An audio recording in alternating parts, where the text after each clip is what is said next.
Hi hello నమస్తే. చూసారా ఈ సీజన్లో మా మిద్దె తోటలో ఫ్లవర్స్ ఎన్ని పువ్వులు ఉన్నాయో. సీజనల్ ఫ్లవర్స్ అంటే ఈ సీజన్లో ఎక్కువగా వచ్చేది చామంతులు, బంతులు, డిసెంబరాలు కదా. ఇలా ఈ సీజనల్ ఫ్లవర్స్ కూడా ఇవి పెటూనియా. ఇవి చూసారా ఎంత బాగా వచ్చినాయో. వీటన్నింటినీ కూడా నేను వీటి పెద్దగా పాట్స్ ఇవ్వలేదు.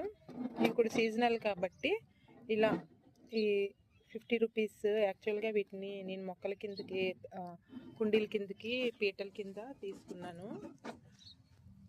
కాకపోతే ఇవి లోతున్నాయి, ఎండ ఇది కూడా పడట్లేదు మొక్కల కింద అని చెప్పేసి తీసేసి వీటిని ఇలా పాట్స్ కింద రెడీ చేసేసుకున్నాను, హోల్స్ పెట్టేసి.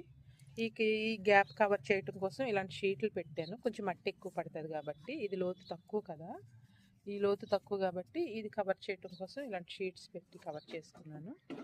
అలాగే మొత్తం అన్ని కుండీలు అంటే ఉంటాయి, ఒక 15 to 20 పాట్స్ ఇవే ఉంటాయి. చూసారా అన్ని చామంతులు ఇలా వచ్చినాయి అన్నమాట. ఇంకా ఆ దాలియా రావాలి, మొక్కలైతే వచ్చినాయి కానీ ఇంకా పూత రావాలి. ఈ టైంలో రెయిన్ లేకుండా రెయిన్ లిల్లీ చూసారా, ఇది కూడా వాడేసాను అనమాట. నేను మైక్రోగ్రీన్స్కి వాడే స్టాండ్ ఇది కూడా వాడేసాను.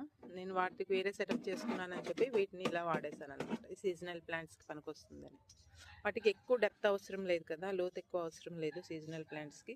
అలాగే వీటికి కూడా ఎక్కువ అవసరం లేదు, జస్ట్ వెడల్పు ఉంటే సరిపోతుంది. అందుకని normal soil mixer and vermi compost, vermi compost, కొంచెం కోకోపీట్ వేసి పాటింగ్ మిక్స్ చేసుకొని వాటిలో ఇలా వేసాను. చిన్న చిన్న శాప్లింగ్స్ తెచ్చుకున్నాము మేము గ్రూప్ ఆర్డర్స్ ద్వారా. వాటిని ఇలా వీటిలో వేసాను. ఎక్కువగా నేను కిచెన్ కంపోస్టే వాడతాను కాబట్టి లిక్విడ్ రూపంలోని డ్రై రూపంలో కూడా అవే ఇచ్చానండి. నాకు తెలిసిన పద్ధతి ఇదే, సో ఇవే ఫాలో అవుతున్నాను. ఈ సీజన్కి, ఈ వింటర్ సీజన్లో వచ్చిన అందమైన పువ్వులు అన్నమాట. చూసారా ఎంత బాగుందో వ్యూ. అంటే మధ్యలో గ్యాప్ ఇచ్చాను, అన్నింటినీ ఒకే ఫ్రేమ్లోకి రావటం కోసం అన్ని పువ్వుల మొక్కలు ఇలా ఒకే దగ్గరికి చేర్చాను.